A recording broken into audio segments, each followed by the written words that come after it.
El título del mensaje de hoy se llama Somos Uno. Somos Uno. Y estaré compartiendo a partir de 1 Pedro 1:22. El pueblo de Dios es uno. Somos uno en Cristo. Somos uno en el Evangelio. Antes de dar su vida en la cruz, el Señor oró al Padre diciendo: No ruego solamente por estos, sino también por los que han de creer en mí por la palabra de ellos, para que todos sean uno, como tú, oh Padre, en mí y yo en ti, que también ellos sean uno en nosotros, para que el mundo crea que tú me enviaste. Juan 17:20-21. El gran deseo de Cristo es que estemos unidos como su pueblo peregrino en esta tierra. La misma naturaleza de Dios revela este principio. Creemos en el Dios triuno, el Padre, el Hijo y el Espíritu Santo. Aunque sean tres personas interrelacionadas, comparten la misma naturaleza divina. En el seno de la deidad, pues, hay unidad y diversidad. La Trinidad, entonces, es el patrón para la Iglesia del Señor. A pesar de nuestra diversidad, somos uno. No obstante, la clase de unidad que Jesús busca no es una clase de unidad ambigua o vaga o nebulosa. Es una unidad bien definida. Se trata de una unidad basada en el Evangelio, en la verdad de la palabra de Dios. Antes de orar por la unidad de los discípulos, Cristo ya había revelado que había recibido la doctrina de Dios. Juan 17:8 dice: Las palabras que tú me diste les he dado y ellos las recibieron. Jesús ora por la unidad de aquellos que habían recibido el Evangelio, recibido la verdad de Dios.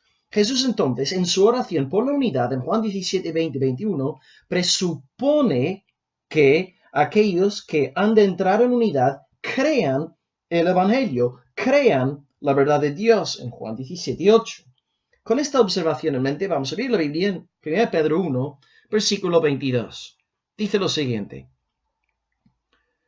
Habiendo purificado vuestras almas por la obediencia a la verdad, mediante el Espíritu, para el amor fraternal no fingido, amaos unos a otros entrañablemente de corazón puro. Repito, habiendo purificado vuestras almas por la obediencia a la verdad, mediante el Espíritu, para el amor fraternal no fingido, amaos unos a otros entrañablemente de corazón puro. Pedro está escribiendo a varias iglesias perseguidas de Asia Menor y quiere animar a las iglesias en la fe para que glorifiquen a Dios en medio de las pruebas y que sean fuertes en el Evangelio del Señor. Antes de llegar a la importancia de la unidad de las iglesias en el versículo 22, el texto que estamos exponiendo hoy, Pedro ha dedicado toda la primera parte del capítulo a la predicación del Evangelio. No hace nada sino proclamar una y otra vez lo que Dios ha hecho para salvar a su pueblo. Demuestra cómo el Padre nos ha escogido, el Hijo ha muerto y resucitado por nosotros, y el Espíritu Santo nos ha santificado. A grandes rasgos es la esencia de todo lo que Pedro viene diciendo antes de comentarnos el versículo 22. Y ahora lo que Pedro quiere hacer es aplicar estas grandiosas verdades a los que son de la fe en Cristo. El apóstol espera ciertas actitudes y formas de conducta de parte de los convertidos. En el versículo 22, por ejemplo, quiere ver amor fraternal no fingido entre los hermanos, es decir, un amor entrañable, afectuoso, cariñoso. Y es precisamente esta clase de amor bíblico el que fortalece la unidad de las iglesias del Señor. Así que lo que queremos hacer hoy es estudiar este versículo para entender más ampliamente lo que significa todo eso de ser uno en el Señor, de ser uno en el Evangelio. Y vamos a dividir el versículo 22 en 4 puntos, y son los siguientes. 1. No hay unidad sin el nuevo nacimiento. No hay unidad sin el nuevo nacimiento. 2. No hay unidad sin el Evangelio. No hay unidad sin el Evangelio.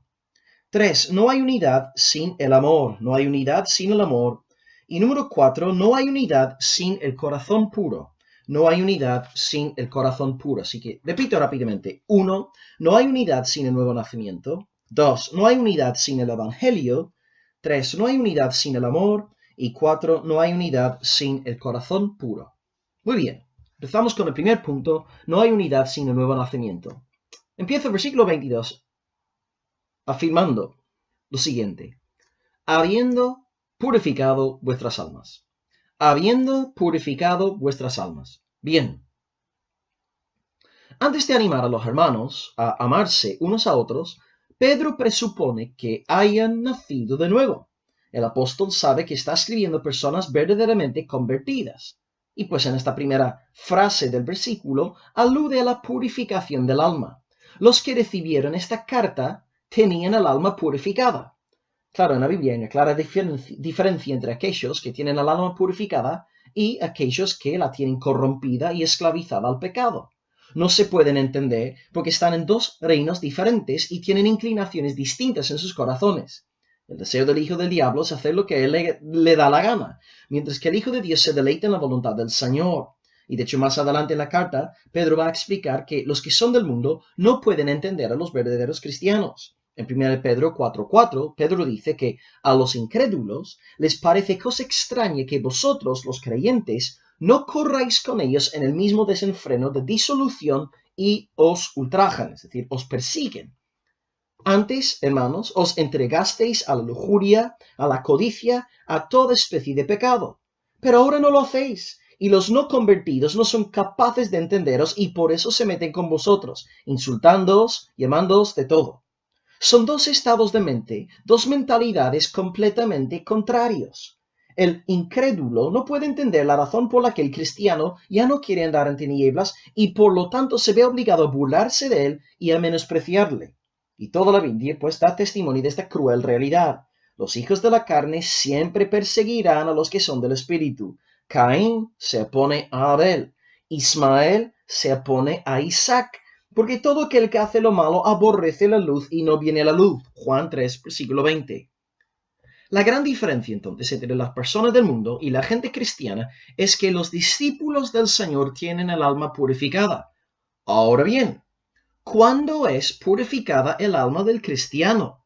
¿Cuándo se da este hecho?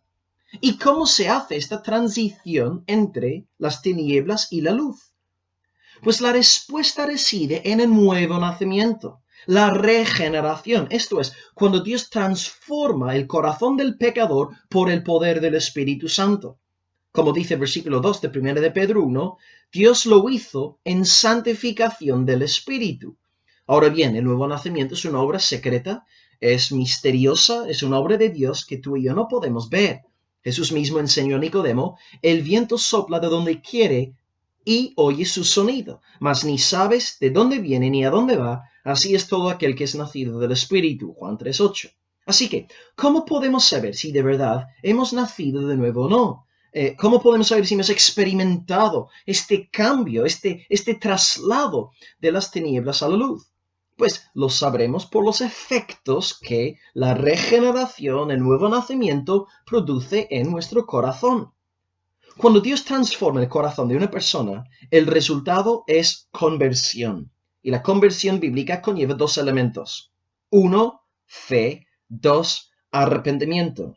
La conversión conlleva dos elementos. 1, fe. 2, arrepentimiento. Pues arrepentirse significa huir del pecado, mientras que la fe se trata de abrazar a Cristo, confiando en Él para salvación en base a su obra de redención, su muerte expiatoria, vicaria y su resurrección al tercer día. Esta obra, por cierto, de conversión es un don del Espíritu Santo de Dios y nos asegura de que hemos nacido de nuevo y de que tenemos el alma purificada. Cuando Pedro se encontró predicando en la casa de un gentil llamado Cornelio, se dio cuenta de que muchos fueron salvos porque colocaron su fe en Cristo. Y dijo Pedro en Hechos 15, 8 al 9, Dios, que conoce los corazones, les dio testimonio dándoles el Espíritu Santo lo mismo que a nosotros. Y ninguna diferencia hizo entre nosotros y ellos, purificando por la fe sus corazones. Entonces, Pedro, al ver la fe de Cornelio y sus amigos gentiles, sabía que tenían el alma purificada. Y pues te pregunto a ti, ¿tienes tú el alma purificada? ¿Hay fe hoy en tu corazón hacia Dios y hacia Cristo? ¿Te has arrepentido del pecado y huyes de él odiándolo? El primer punto de este mensaje es que no puede haber unidad, verdadera unidad. No podemos ser uno si no hemos nacido de nuevo, porque no puede haber unidad entre un incrédulo y un cristiano. Me imagino que todos conocéis bien el texto de 2 de Corintios 6:14. No os unáis en yugo desigual con los incrédulos, porque ¿qué compañerismo tiene la justicia con la injusticia? ¿Y qué comunión la luz con las tinieblas? Esto no quiere decir que no podamos tener relación alguna con el mundo incrédulo, porque claro, si nos apartásemos del mundo por completo, ¿quién se encargaría de alcanzar a los perdidos y de predicarles, compartirles el Evangelio? Pero lo que no puede haber es unidad espiritual. porque somos ciudadanos de dos reinos opuestos. La meta del cristiano, genuinamente nacido de nuevo, es la gloria de Dios y hará todo lo posible para cumplir con la voluntad del Señor. El incrédulo, sin embargo, no quiere saber nada acerca de la ley de Dios, no le importa nada. A lo mejor simpatiza con el pueblo evangélico y pues aprecia su ética, su espíritu optimista, alegre, no obstante dentro de su corazón aborrece la santidad de Dios. Así que en este primer punto, Pedro cree que somos uno. Pero somos uno únicamente si hemos nacido de nuevo, si tenemos el alma purificada. Como lo dice Pablo en Romanos 8:5, los que son de la carne piensan en las cosas de la carne, pero los que son del Espíritu en las cosas del Espíritu. Preguntó el reformador español Constantino Ponce de la Fuente, ¿quién daña a vuestros hijos y les pega tan grandes vicios sino los malos consejos de las malas compañías? Si tú eres del Señor hoy y has nacido de nuevo, no busques ninguna clase de unidad espiritual con los que no tienen el alma purificada. Nuestra unidad está basada en el nuevo nacimiento, la purificación del alma. Punto número 2. No hay unidad sin el Evangelio. No hay unidad sin el Evangelio. Bien, volvemos pues al texto. Habiendo purificado vuestras almas por la obediencia a la verdad. Habiendo purificado vuestras almas por la obediencia a la verdad. Muy bien. La verdad es aquí una palabra usada por Pedro por la obediencia a la verdad. Y aquí Pedro alude a todo lo que ha dicho hasta este punto de la carta, hasta estas alturas. Pedro está diciendo que hemos sido salvados por la mano del Dios triuno. Y pues es la verdad de la salvación a través de la muerte y la resurrección de Cristo, y al creer este mensaje, la verdad de Dios, la verdad del Evangelio, llegamos a formar parte del pueblo de Dios. Pues obedecemos esta verdad, nos sometemos a su veracidad, creemos lo que nos enseña y por lo tanto llegamos a formar parte del pueblo de Dios. Nuestra sumisión a esta verdad, a este mensaje evangélico, es la señal indubitable de que tenemos el corazón purificado. Ahora pues, sería un buen momento para parar y predicaros el Evangelio. El Evangelio es la buena noticia de que Jesucristo, el Hijo de Dios, murió y resucitó al tercer día con el fin de perdonarlos los pecados y de concedernos el gozo de la presencia de su Espíritu eternamente. El Evangelio descansa en lo que Jesucristo y solamente Jesucristo ha hecho con el fin de salvarnos. El Evangelio se alegra en proclamar que el ser humano tiene acceso a la vida eterna a través del Señor Jesús. Fuera de él, no hay salvación. Por consiguiente, una persona que no ha aceptado el Evangelio no está en Cristo. Está perdido, saturado e inmerso en sus propios pecados que le están llevando hacia la condenación eterna momento tras momento. Este Evangelio, sin embargo, siempre es contracultural, porque por naturaleza todos tenemos un corazón pagano, y por muy intelectualmente sofisticados que estemos, acabamos inventando un mensaje de salvación por obras humanas. Por un lado, la gente común y corriente en la calle cree que son buenas personas. Siempre nos dicen, bueno, yo nunca he matado a nadie, nunca he hecho daño a nadie. Creen que todo está bien con su corazón porque son supuestamente buenas personas. El hombre natural en su propia estimación es muy orgulloso de sí mismo, se cree bueno. Pero el Evangelio enseña otra cosa, enseña que somos malos. Y luego dentro del mundo académico, no simplemente en el mundo de la calle, los grandes filósofos también se creen dotados de sabiduría y de virtud. El filósofo de filósofos, Immanuel Kant, un auténtico anticristo en cuanto a la teología, escribió la siguiente frase. La verdadera religión debe consistir no en conocer o examinar lo que Dios hace o ha hecho por nuestra salvación, sino en conocer qué debemos hacer para llegar a ser dignos de ella. Repito, la verdadera religión debe consistir no en conocer o examinar lo que Dios hace o ha hecho por nuestra salvación, sino en conocer qué debemos hacer para llegar a ser dignos de ella. Es la antítesis de todo lo que Pedro y los demás escritores del Nuevo Testamento procuran enseñarnos. El Evangelio predica que no hay quien digno de la salvación, pero por pura gracia, por pura misericordia, Dios determina salvar a un pueblo por medio de la obra expiatoria de su Hijo y por el poder regenerador del Espíritu Santo de Dios. La salvación está 100% en las manos del Señor. No está bajo el poder del hombre autónomo, independiente, autosuficiente, kantiano. Somos uno, iglesia, pero no somos uno con la gente que se cree buena. No somos uno con los kantianos que dicen que podemos llegar a ser dignos de la salvación. Somos uno en el mensaje del Evangelio, a saber que Dios salva a los pecadores por pura e inmerecida gracia. Este es el mensaje que produjo nuestro nuevo nacimiento, nuestra nueva identidad delante de Dios. Así que te pregunto, ¿estás tú hoy en el Evangelio? ¿Te has sometido a la verdad de la buena noticia? ¿Eres uno de aquellos que ha purificado su alma por la obediencia a la verdad, por aceptar este mensaje, por reconocer que Cristo es el Señor resucitado? Pues bien, punto número 3. No hay unidad sin el amor. No puede haber unidad sin el nuevo nacimiento, ni tampoco sin el Evangelio. Y ahora en tercer lugar, no puede haber verdadera unidad eclesial sin el amor. Antes de seguir con la exposición del texto hoy, del versículo 22, solo quiero destacar que la pequeña frase, mediante el Espíritu, en el versículo 22, no está en las copias más antiguas de la carta. Así que, bueno, puede ser que Pedro no haya redactado aquellas 3 palabras, aunque, bueno, a nivel teológico es una afirmación completamente ortodoxa, ¿no? Porque nos sometemos a la verdad del Evangelio mediante el Espíritu Santo. Es decir, sin el Espíritu no podemos creer el Evangelio, es imposible. Simplemente este dato lingüístico para que os sea un poco de interés. Pues seguimos entonces con la línea de pensamiento de nuestro texto. Dice, habiendo purificado vuestras almas por la obediencia a la verdad, y ahora, para el amor fraternal no fingido. Para el amor fraternal no fingido. Aquí tenemos una clara señal de que una persona ha abrazado el Evangelio y que ha nacido de nuevo. La señal es amor fraternal no fingido. Cuando el Espíritu de Dios coloca amor por Dios en tu alma, simultáneamente instala un amor hacia el pueblo del Señor.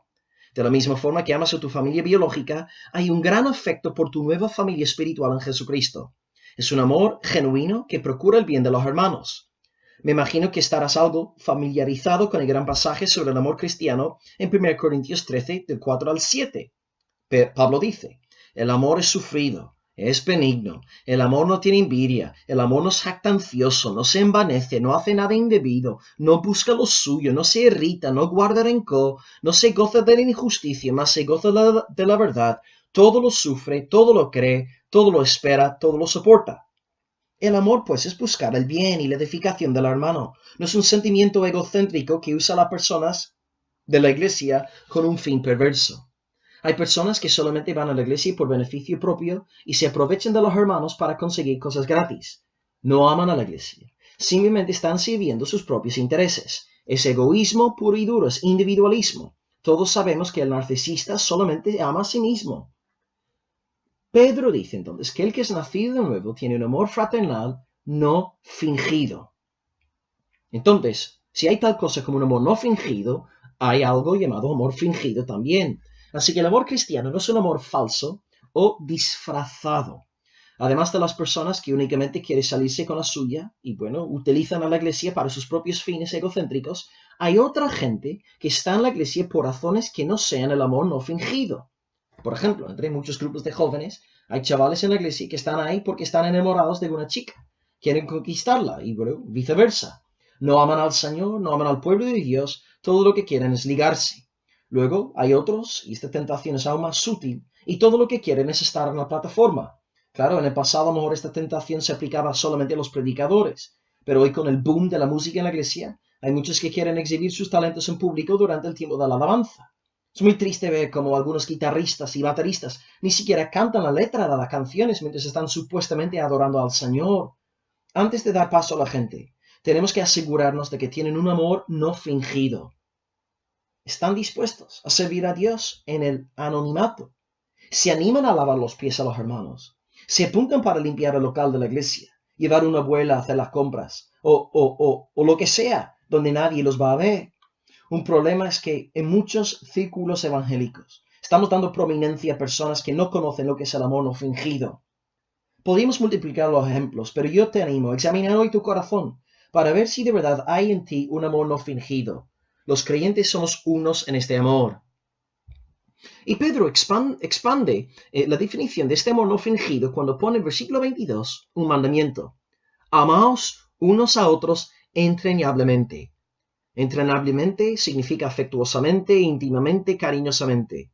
Si tú amas a tus hermanos en la fe, hay ciertas cosas que vas a hacer. Vas a respetarlos, prestarles atención, ayudarles cuando haga falta, animarlos cuando puedas. En fin, vas a tratarlos como si fueran el mismo Salvador. Es amarlos con esta clase de pureza. Cuando Pablo se dirigió al joven pastor Timoteo, le habló sobre las jovencitas de la congregación y le exhortó a cuidarlos con toda pureza, dice 1 Timoteo 5:2. La regla principal, entonces, es ver a la otra persona como si fuera Jesucristo en persona. Y en cierto sentido, Jesús está en ellos a través de su Espíritu Santo. Si amas a tus hermanos en la fe, hay ciertas cosas que vas a hacer, pero también hay cosas que no vas a hacer tampoco. No vas a animar a tus hermanos a pecar contra la palabra de Dios. Desearás que sean santificados y que crezcan fuertes y sanos en el temor del Señor. Nunca harás nada que estorbe sus conciencias, y tampoco podrás andar por ahí criticándolos injustamente cuando no están ahí para defenderse a sí mismos. Tampoco soportarás que nadie hable mal de ellos. ¿Cómo reaccionarías tú si alguien empezase a maldecir a tu padre delante de ti en tu presencia? ¿Acaso no te enfadarías defendiendo la honra de tu padre? Si somos uno en Cristo, no podemos permitir que nadie se meta con los nuestros. Somos de la misma familia. Si ves que alguien se está metiendo con uno de los tuyos, a defenderle. Solo harás esto si tienes un amor no fingido. El que tiene el amor no fingido se moja, se involucra. Pero aquel que no ama, aquel que es indiferente, aquel que no tiene interés, pues pasa del tema y no se mete. El amor actúa, el amor reacciona, el amor hace algo. Así que preste atención a lo que el Espíritu Santo os está diciendo hoy. Amaos unos a otros entrañablemente. No puede haber verdadera unidad sin esta clase de amor. Amor bíblico, amor de Dios. No hay unidad sin el amor. Y finalmente, para ir acabando, número 4, no hay unidad sin el corazón puro. En realidad, este cuarto punto es prácticamente el resumen de todo lo que hemos visto hasta este punto de mensaje. Porque aquel que ha nacido de nuevo tiene el corazón puro. Aquel que ha abrazado el Evangelio tiene el corazón purificado. Aquel que ama con un amor no fingido es aquel que tiene el corazón puro. Dice el versículo, habiendo purificado vuestras almas, por la obediencia y la verdad, por el amor fraternal no fingido, amaos unos a otros entrañablemente de corazón puro. Es el corazón puro el que nos permite amar de esta manera sin medida. Para que nuestro corazón siga siendo puro, tenemos que deshacernos de todas las obras de la carne y amar lo que es bueno y conforme a la voluntad del Señor. Sabemos que vamos a caer porque no somos santificados enteramente todavía. Estamos esperando nuestra glorificación cuando venga Jesucristo, pero a lo largo de nuestra vida, nuestra meta tiene que ser más parecido a Jesús, mantenernos puros como Cristo es puro. El hipócrita religioso, desde luego, no tiene ningún interés en la pureza interior. Sí, él quiere dar una apariencia de la religiosidad externa, pero su corazón no ama a Dios ni a los hermanos con un afecto inconquistable. Gracias al Señor de la Biblia, tenemos una larga lista de personas que lucharon por mantenerse puras en medio de generaciones decadentes y perversas. José en Egipto, Josué y Caleb en el Éxodo, Daniel en Babilonia, Mardoqueo y Esther en Persia y muchos más. Así que, hermano, hermana, mantente puro, mantente pura. Pon tu corazón a prueba. Somos uno y seguiremos siendo uno si andamos juntos con el corazón puro, limpio, sencillo e humilde. Con la conciencia corrompida no podremos tener comunión verdadera. No podremos seguir siendo uno. Así que amaos unos a otros entrañablemente de corazón puro, para la gloria de Dios y la fama de Jesucristo. Pues hoy hemos visto 4 puntos. No hay unidad sin el nuevo nacimiento, no hay unidad sin el Evangelio, no hay unidad sin el amor y no hay unidad sin el corazón puro.